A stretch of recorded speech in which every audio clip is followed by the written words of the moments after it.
என் சிஸ்டருக்கு நிறைய வேலை இருக்கு. பாவம் நீங்க வேற ஹார்ட் பேஷண்ட். எவ்வளவு நேரம் நின்னுகிட்டே பேசிட்டு இருப்பீங்க? வந்த விஷயத்த டக்குன்னு சொல்லிட்டு கிளம்புற வழிய பாருங்க. ஏங்க நான் சொல்றது உங்களுக்கு புரியுதா? வியாபாரத்துல விட்டு கொடுக்கறவங்களுக்கு மன திருப்தி தரணும். லாபம் அடையறவங்க இத கண்டிப்பா செஞ்சே ஆகணும். இப்ப உங்களுக்கு நல்லா புரிஞ்சிருக்கணுமே.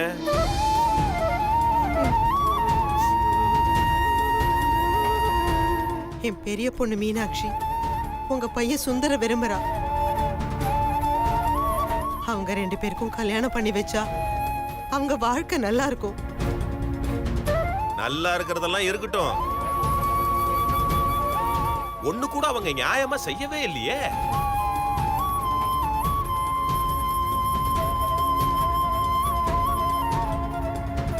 பசங்க தெரியாம அவசரப்பட்டுட்டாங்க. பெரியவங்க மேல இருக்கிற பயத்துல எல்லாத்தையுமே சொல்லாம மறைச்சிட்டாங்க. அவங்க 2 பேரையும் மன்னிச்சு தயவு செஞ்சு இந்த கல்யாணத்தை நடத்தி வைங்க. அவசரப்பட்டுட்டாங்க, தெரியாம பண்ணிட்டாங்க, இப்படி உங்களை நியாயப்படுத்தி வார்த்தைகளை போட்டு பேசினா உங்க பொண்ணுங்க எல்லாரும் நல்லவங்களாயிடுவாங்களா? பொம்பளை பொண்ணுனா அடக்கம் வேணும். ஆனா உங்க எந்த பொண்ணுக்கும் அது இருக்கிறதா எனக்கு தெரியல. அப்படி இல்லீங்க, என் பொண்ணுங்க எல்லாமே நல்ல பசங்க தான். அதான் நேர்லயே பாத்துட்டேனே. உன் பொண்ணு சக்தி எனக்கு நல்ல மரியாதை செஞ்சாளே.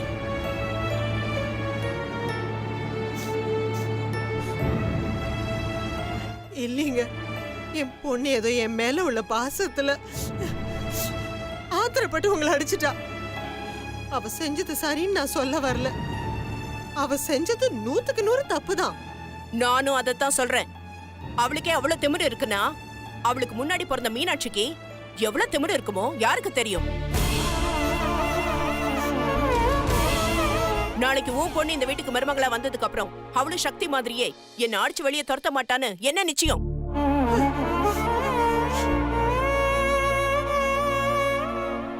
மோசமானவங்கன்னு தெரிஞ்சே உன் பொண்ண நான் எப்படி மருமகளா ஏத்துக்க முடியும்? இல்லீங்க, அந்த மாதிரி எந்த பாவத்தையும் என் பொண்ணு செய்ய மாட்டா. நான் என் பொண்ணுகளை நல்ல விதமா தான் வளர்த்திருக்கேன். நீங்க என்ன சொல்றீங்களோ அதே மாதிரி நடந்துக்குவா.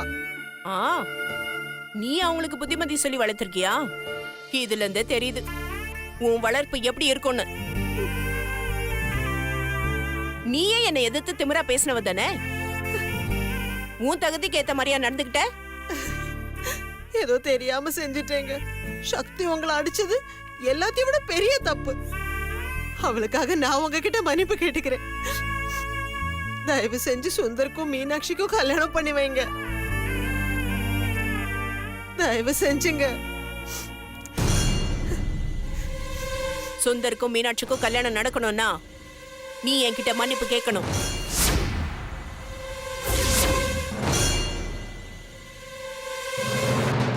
என் கால்ல விழுந்து.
நான் இங்க வந்தது என் பசங்க, என் வீட்டுக்காரர் யாருக்குமே தெரியாது.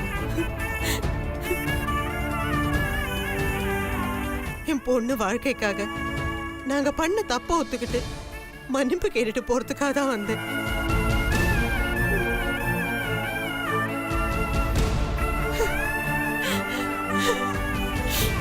தயவு செஞ்சு எங்களை மன்னிச்சிருங்க.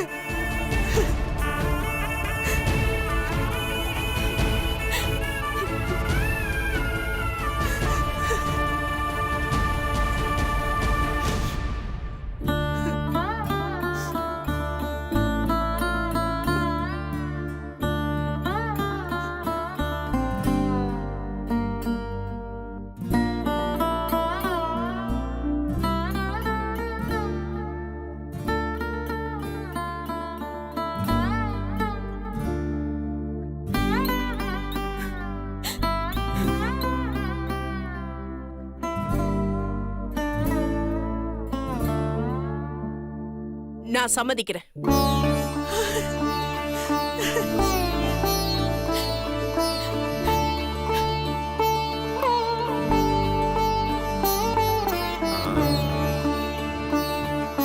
என் பையன் சுந்தருக்கும் உன் பொண்ணு மீனாட்சிக்கும் கல்யாணம் பண்ணி வைக்க நான் சம்மதிக்கிறேன்.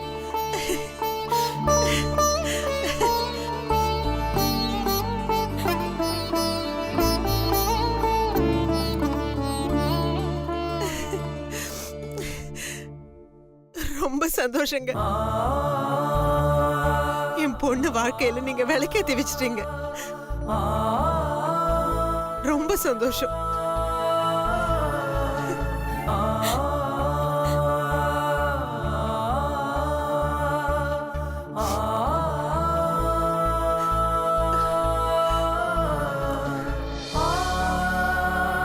நல்லதுங்க, நான் வரேன்.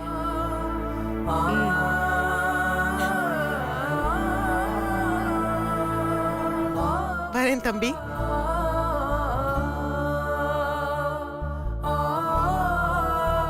அத்தை,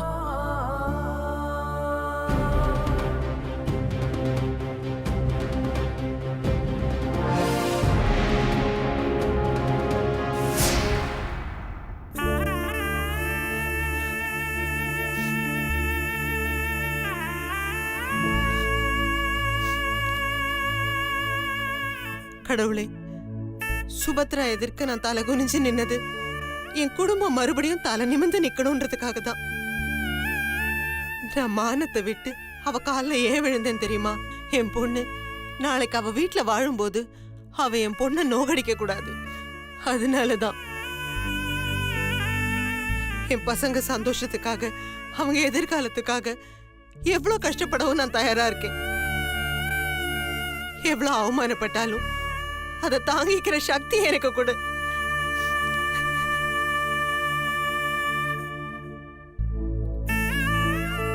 அக்கா வாழ்க்கைக்காக, அவ சந்தோஷத்துக்காக நீ பட்ட அவமானத்தெல்லாம் மனசுல பூட்டி வச்சிருக்கியேம்மா. அங்க நடந்ததை நான் பார்த்தேன்னு உனக்கு தெரிஞ்சா நீ தாங்க மாட்டேம்மா. இது வெளியே தெரியாம இருக்கிறது தான் நீ பண்ண தியாகத்துக்கு மரியாதை. மீனாட்சி, முதல்ல நீ ஸ்வீட் எடுத்துக்கோ. அம்மா, என்னடி இந்தா பாயத்தோரா. அனு இந்தா நீ சாப்பிடு. அம்மா எதுக்குமா ஸ்வீட்? அப்படின்னு சந்தோஷமான விஷயம். ஆமா அனு, இதை விட சந்தோஷமான விஷயம் இருக்க வாய்ப்பே இல்ல. சுந்தரம்மா மீனாட்சிக்கும் சுந்தருக்கும் கல்யாணம் பண்ண ஒத்துக்கிட்டாங்க.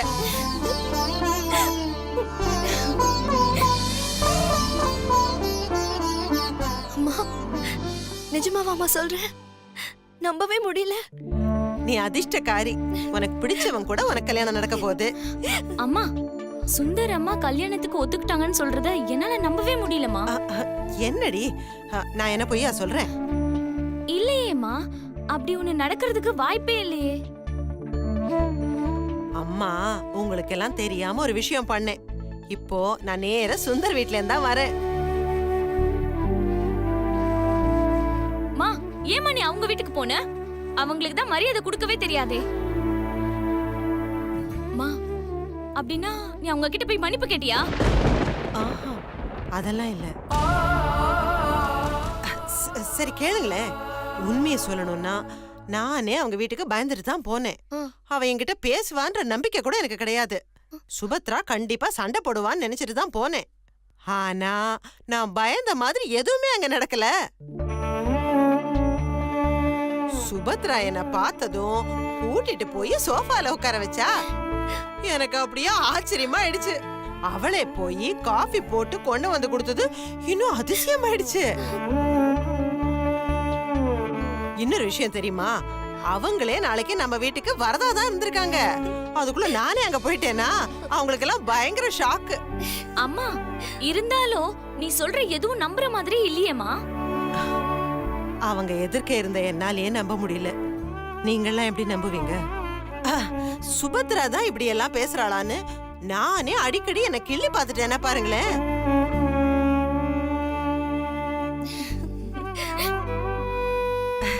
ஆனா என்ன பண்றது, உண்மையை நம்பித்தானே ஆகணும்.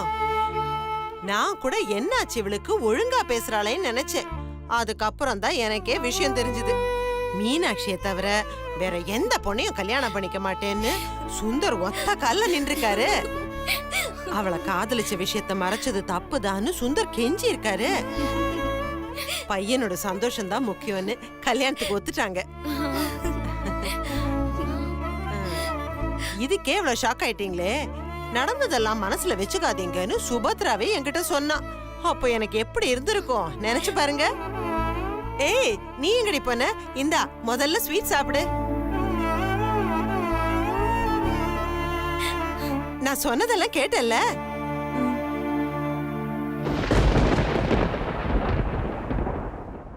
சுபத்ரா மட்டும் இல்ல, அவங்க வீட்டுக்காரரு, அவ அண்ணன் எல்லாருமே ரொம்ப மரியாதையா பேசினாங்க. நேத்து வரைக்கும் எவ்வளவு கஷ்டம் இருந்தாலும் இப்ப சந்தோஷமா இருக்கு பாத்தீங்கல்ல.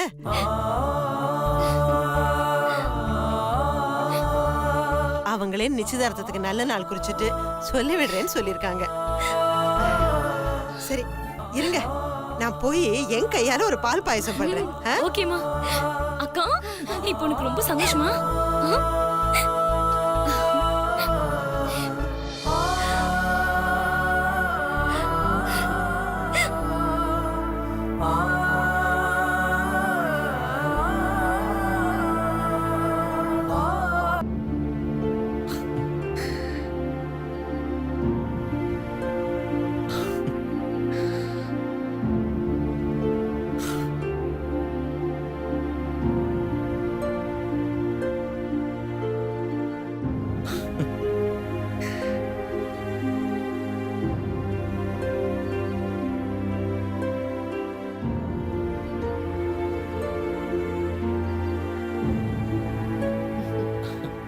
என்னப்பா ரொம்ப சந்தோஷமா இருக்குல்ல? ஆமாம்மா, ரொம்ப ரொம்ப சந்தோஷமா இருக்குமா. ஆக்சுவலா இந்த மாதிரி நான் ஹாப்பியா இருந்ததே இல்லம்மா. கல்யாணத்துக்கு நீங்க ஒத்துக்கிட்டீங்க பாருங்க, அதாம்மா என் சந்தோஷத்துக்கு காரணம். சரி இப்ப சொல்லு, உன் ஃபியூச்சர் பிளான் என்ன? நீ மீனாட்சியை கல்யாணம் பண்ணிக்கிறதுனால உனக்கோ இல்ல நம்ம குடும்பத்துக்கோ என்ன லாபம்னு நினைக்கிற? மீனாட்சி மட்டும் நம்ம வீட்டுக்கு மருமகளா வந்தா உங்க பேச்சுக்கு எதிர்பேச்சு பேசாம ஒரு நல்ல மருமகளா இருப்பாமா. உங்களை ரொம்ப நல்லா பாத்துப்பாமா. நம்ம வீடே மங்களகரமா மாறிடுமா. அவ நம்ம குடும்பத்துக்கு ஒரு வாரிசை பெத்து தருவாமா. நீயும் அப்பாவும் அந்த குழந்தைங்களை வளர்த்து படிக்க வச்சு வேலைக்கு அனுப்பி அவங்களுக்கு கல்யாணம் ஆகி அவங்க உங்களுக்கு பேரனோ பேத்தியோ பெத்து கொடுப்பாங்கம்மா. அது மட்டும் இல்லாம இன்னும் எவ்வளவோ இருக்குமா. என்னம்மா அமைதியாயிட்ட? ஒண்ணும் இல்ல, நீ இவ்ளோ செல்ஃபிஷா இருப்ப நான் எதிர்பார்க்கவே இல்ல. இதுல என்னம்மா செல்ஃபிஷ் இருக்கு? நாம ஃபியூச்சர்ல எப்படி சந்தோஷமா இருப்போம்னு சொன்னேன். அது ஒரு தப்பாம்மா? நீ சந்தோஷமா இருக்கிறது தப்பு கிடையாது. ஆனா நீ சந்தோஷமா இருக்க காரணமானவன மறந்து போறது ரொம்ப தப்பு. நீ கல்யாணம் பண்ணிக்கிட்டு இப்படி இருப்பேன் அப்படி இருப்பேன்னு சொல்றியே தவிர சிவாவை பத்தி கொஞ்சமாவது யோசிச்சு பாத்தியா? ஓ இதானா? மா அவன் தானம்மா கல்யாணத்தையே ஏற்பாடு பண்ணா. அதனாலதான் அவனை பத்தி நான் எதுவுமே சொல்லல. இல்ல, நீ அவனை பத்தி எதுவுமே கவலைப்படுறது இல்ல. மா அவனை பத்தி நான் என்னமா கவலை பண்ணோம்? எனக்கு எதுவும் புரியலம்மா. உன்ன மாதிரி ஆளுங்களுக்கு சொல்லி பிரயோஜனமே இல்ல. நீ கிளம்பு. மீனாட்சியை மீட் பண்ணணும்னு சொன்னல, போய் அவளை மீட் பண்ணு. நீங்க ரெண்டு பேரும் வாழ்க்கை முழுக்க சந்தோஷமா இருங்க. போப்பா போ. மீனாட்சிய போய் பாரு. சிவா எக்கேடு கெட்டு போனா உனக்கு என்னடா? மா நீங்க சொல்றது எதுவுமே எனக்கு புரியலம்மா. தயவு செஞ்சு கொஞ்சம் எனக்கு புரியுற மாதிரி சொல்லுமா. போடா. அதான் சொல்றதுக்கு ஒண்ணு இல்லைன்னு சொல்றேன்ல. மா ப்ளீஸ்மா. நான் தான் சொல்லிட்டேனே, அவனை பத்தி நீ எதுக்கு கவலைப்படுற? முதல்ல நீ கிளம்பு. மா நீங்க இப்படி பேசுறது எனக்கு ரொம்ப கஷ்டமா இருக்குமா. நான் ஏதோ தப்பு பண்ணிருக்கேம்மா, அது மட்டும் எனக்கு நல்லா தெரியுது. ஆனா அது என்னண்டாமா எனக்கு தெரியல. தயவு செஞ்சு எனக்கு சொல்லுங்கம்மா, நான் திருத்திக்கிறேம்மா. என்ன சொல்ற? அவனை உன் தேவைக்கு பயன்படுத்திக்கிறே தவிர அவனுக்குன்னு ஏதாவது செய்யணும்னு நினைச்சிருக்கியா? மா. கொஞ்சம் யோசிச்சு பாரு. அவன் வேலையை தவிர வேற எதுலயாவது இன்ட்ரெஸ்ட் காட்டியிருக்கானா? இல்ல எந்த பொண்ணுகிட்டயாவது அன்பா பேசியிருக்கானா? ஆனா அவனுக்கு பிடிக்காத விஷயத்தெல்லாம் உனக்காக செஞ்சிருக்கான். நார்மலா ஆம்பளைங்க கிட்டே பேசாதவன் உனக்காக பொண்ணுங்க கிட்ட பேசிருக்கான். பொண்ணுங்களே பிடிக்காதவன் உனக்காக பொண்ணுங்க ட்ரெஸ் எல்லாம் போட்டிருக்கான். இதெல்லாம் யாருக்காக செஞ்சா? உனக்காக தானே. யாருக்காகவுமே கவலைப்படாதவன் உனக்காக மட்டுமே சிந்திச்சு அவமானப்பட்டு டென்ஷன் ஆகி இவ்ளோ பண்ணவனுக்கு நீ என்னடா பண்ண போற? மா அவனுக்கு தேங்க்ஸை தவிர நான் என்னம்மா சொல்ல முடியும்? அவனுக்கு கல்யாணம் பண்ணி வை. உன்னை விட அவன் பெரியவன். அவனுக்கு முன்னாடி நீ கல்யாணம் பண்ணிப்பியா? நீ கல்யாணம் பண்ணி சம்சாரியாகி புள்ள குட்டியோட சந்தோஷமா இருப்ப. ஆனா அவன் வாழ்க்கை முழுக்க பிரம்மச்சாரியாவே இருக்கணுமா? அவனுக்கு கல்யாணம், புள்ள குட்டி, சந்தோஷம் எதுவுமே வேண்டாமா? நாளைக்கு அவனுக்கு வயசானதுக்கு அப்புறம் அவனை யார் பாத்துக்குவா? வருங்காலத்துல நீயோ உன் பொண்டாட்டியோ பிள்ளைங்களோ அவனை பாத்துப்பீங்கன்னு என்ன நிச்சயம்? நாளைக்கு நீயோ உன் பிள்ளைங்களோ அவனை பாத்துப்பீங்கன்னு உன்னால வாக்கு கொடுக்க முடியுமா? நீ உண்மையிலேயே அவன் நல்லா இருக்கணும்னு நினைச்சா அவனை எப்படியாவது கல்யாணம் பண்ணிக்க சம்மதிக்கவே. ஏன்னா அவன் உன் பேச்சை தவிர வேற யார் பேச்சையும் கேட்க மாட்டான். சிவாவை எப்படி ஒத்துக்க வைப்பேன்னு எனக்கு தெரியாது. ஆனா அவனை சம்மதிக்க வச்சுட்டு என்கிட்ட சொல்லு. உங்க 2 பேருக்கும் ஒரே முகூர்த்தத்துல ஒரே மேடையில நான் கல்யாணம் பண்ணி வைக்கிறேன். ம்?